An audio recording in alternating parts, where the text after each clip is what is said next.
Before I get into my specific teaching, though, I did want to bring your attention to the fact that in last week's Parsha, we got the first paragraph of the Shema. And in this week's Parsha, we get the second paragraph of the Shema. And we know that both those paragraphs traditionally are written on the cloth, on a scroll, to be put inside the mezuzah. And those two paragraphs are as close to what we get as a credo, a statement of faith in our religion. It's kind of the Jewish Pledge of Allegiance, so to speak. And so I was thinking about that and thinking about, first of all, what the statement even means that God is one, because that is a mysterious statement all by itself. I think it's easier for us to comprehend the Ve'ahavta part, that we should love God with all our soul and with all our heart.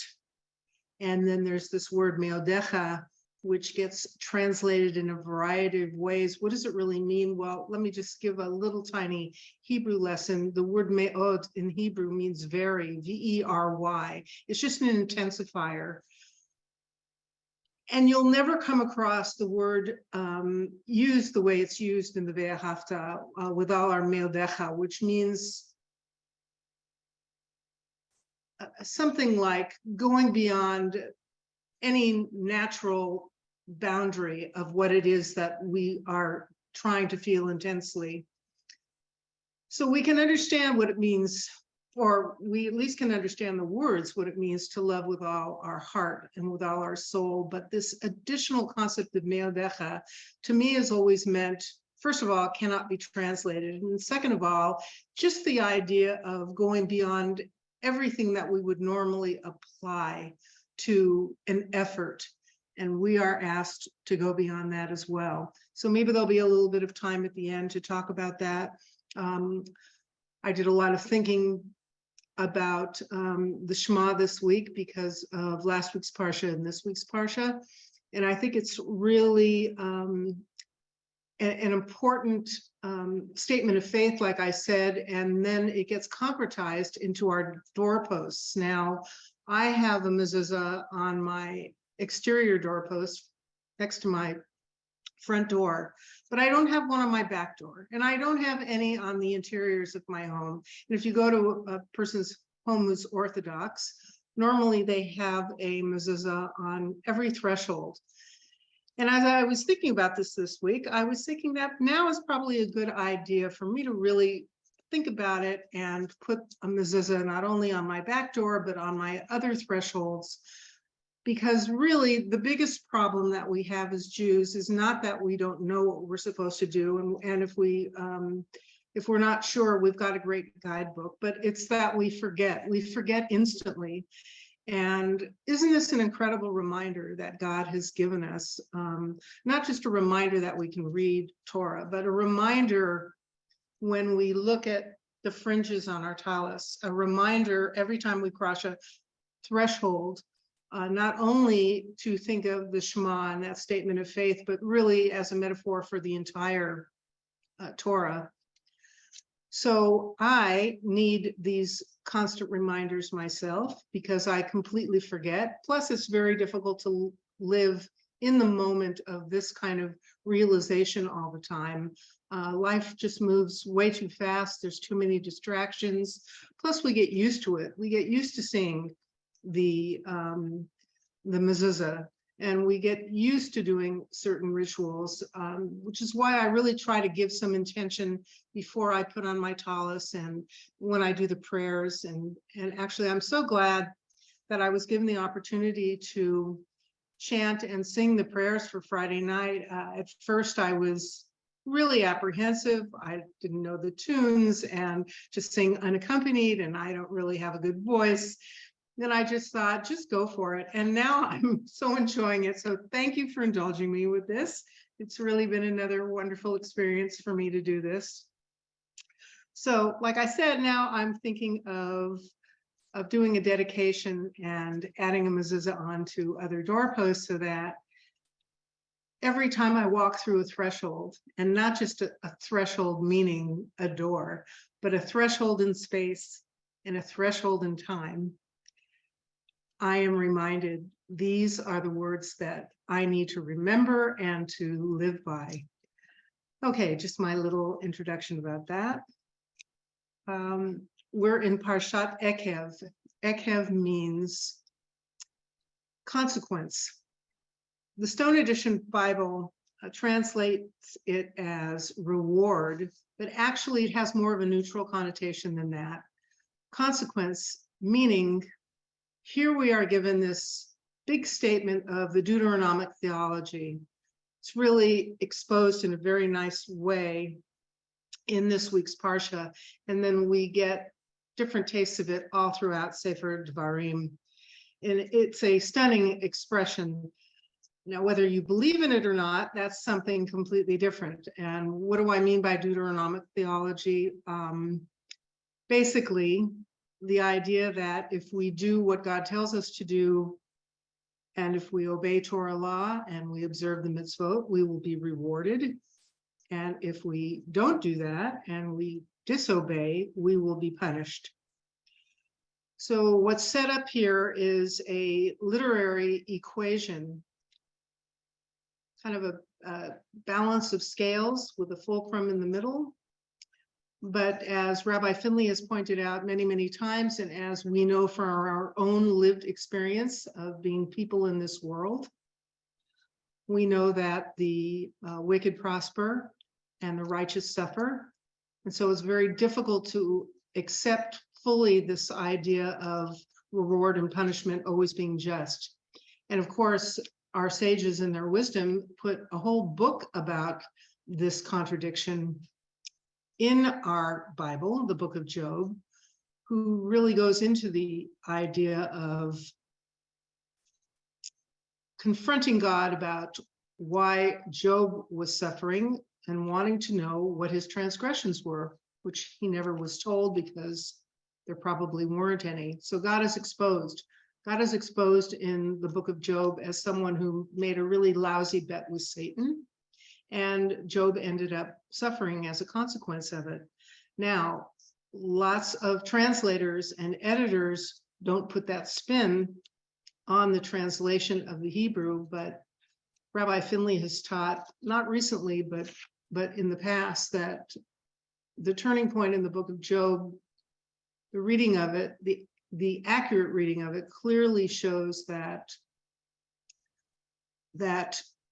God had been cornered by Job, with Job wanting to demand, where is the justice and what have I done wrong in order to suffer these consequences? So this puts the Deuteronomic theology on trial, so to speak. Now we get a similar theology when we read the Mishle, the book of Proverbs, and then we have another counterbalance to that, somewhat, when we read Kohelet, Ecclesiastes. So what does that tell us? It tells us that we don't really have one doctrine that resolves these issues. And of course, we know that living in this world, there's chaos and there's randomness and all kinds of things that come out of the consequence of man having free will, including the evil of man and man's inhumanity to man. So we don't see this, this beautiful equation of the righteous being rewarded and the wicked being punished necessarily. Now, some of what we're taught resolves that is that it all gets resolved in the next world. I don't find that particularly satisfying. I hope that you do, though, because I wouldn't want you to share in some of the things that disturb me. But I think at the very least we're exposed to so many things without resolution in Judaism that we're taught over and over again that we need to think and rethink about these issues and discuss them and wrestle with them and struggle with them. Sarita, struggle with them. which is what we do as B'nai Yisrael. Yisrael struggles with God. So I think this is one of the biggest issues that we struggle with as Jews. And we're going to be reading all through the rest of the book of Devarim, why Moshe is giving this version of reward and punishment to the Jewish people. As I mentioned last week, this is his last chance to inspire us, to scare us, to cherish us, to warn us, all the things that may be necessary in order to get the messages through. And we're going to learn a lot of wisdom, but it's not going to be tied up in a completely neat package. So think of the questions that you have as you listen to me. And like I said, I'll leave a little time at the end to have that kind of a discussion about this issue or any other. Okay, so back to Parshat EIKEV. One of the things that you should notice about it is that the word EIKEV, meaning consequence, also shares a root with the name Yaakov. It also shares a root with the word heel, as in the heel of your foot. Now we know that that makes sense because Yaakov was so named because when he came out with his twin brother, he was holding on to the heel of Esau's foot. So that's why he was named Yaakov. But there's other associations with this idea of foot and heel. So for example, all the way back in Breshit, we first come across the word because we read about the punishment that man and woman suffer, and also the snake, as a result of what happens in the Garden of Eden. And the snake is given a punishment, in fact, is the first to be punished in all of Torah for leading the man and woman astray. And part of the punishment is that that mankind will tread on his head, the snake's head, and the snake will bite the heel of the human being. So we have that as well. Another association is, and this is where I find where the idea of consequence actually goes with the word heel, and that is, we even have an expression in English that something is done on the heel of something else, meaning it follows it. So there is an association of walking towards or walking from. There's a movement in this whole idea that the consequence can actually be shown as a picture of something that follows action. And actions have consequences. So something follows on the heels of something else, there is an implication that there is a consequence embedded in this idea of heel. I thought that even in English it works, actually. So back to the original consequence of Adam and Eve eating from the fruit of the tree. To me, this could arguably be the first instance of avodah zarah, and avodah zarah is idol worship. If you've read this week's Parsha or last week's Parsha, or actually all of them in Sefer Devarim and many others elsewhere in Torah, you will know that God has a keen interest in us not practicing idol worship. It has a prominent place in the 10 Commandments, the 10 statements. The first statement, I am the Lord your God who took you out of the house of bondage. That is a statement that our sages tell us, out of which has grown all the positive commandments. Now, the second commandment, the one not to have any other gods before you, our sages tell us that that is a commandment, that is a statement out of which all the negative commandments flow. So it has this prominent place in the Ten Commandments, which was retold last week. And we have to then decide, what are we going to do with this avodah zarah? To our modern sensibilities, and this was part of the paragraph that I included for the update, many of us would just say to ourselves, you know, that's not really a personal temptation of mine. I don't feel like I really have to resist running after worshiping other gods. And we may think that that's a modern way to think, and therefore ancient peoples thought differently. But the truth is that ancient peoples also thought this wasn't a particularly damning temptation either. So there's a really interesting discussion in the Talmud about it, and a wonderful story based on Midrash. So the setup is that God despises idol worship. And let me first define what I mean by idol worship. I like this particular working definition: worshiping something or someone who is not God as if it were God. This works for me because I can take it through all the modern metaphors of things that we tend to worship, such as ourselves, or our own accomplishments, or money, or property. So it works with that. And therefore, to me, I can take this idea of idol worship and the problem of idol worship and apply it to us modernly. So worshiping other gods may seem odd. As I said, I don't consider it a difficult or particularly overwhelming temptation. And so here's what our sages said about it.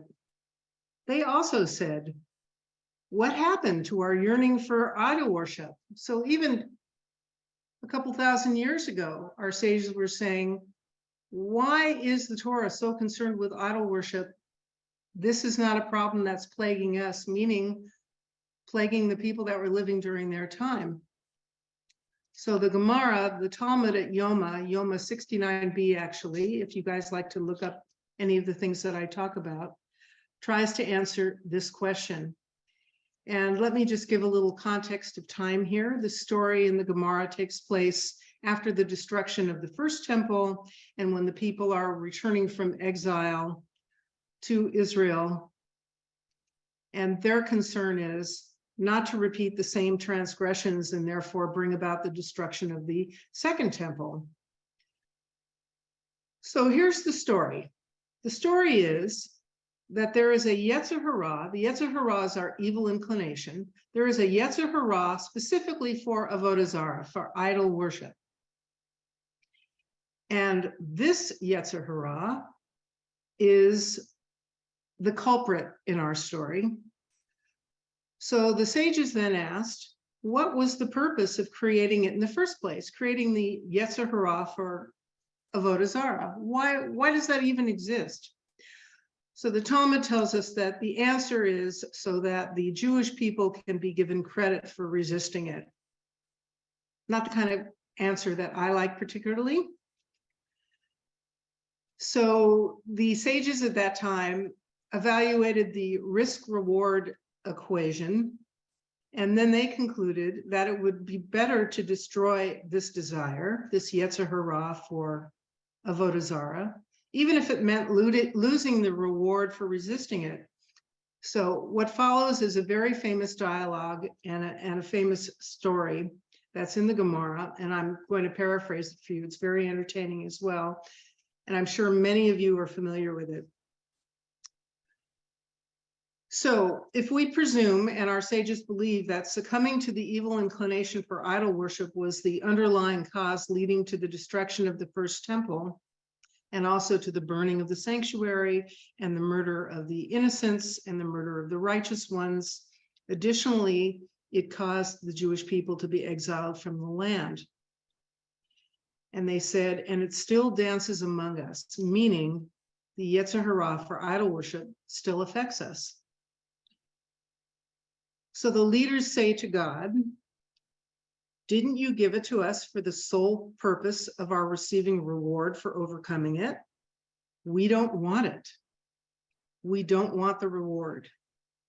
In response to the leaders' prayers, and supposedly they prayed for 3 days and 3 nights, a note fell from heaven. And upon the note, it was written a single word, emet, truth, which these leaders took to mean that God had accepted their request to get rid of the Yetzer Hara for Avodah Zarah. And as a little aside, the Gemara then made a parenthetical observation.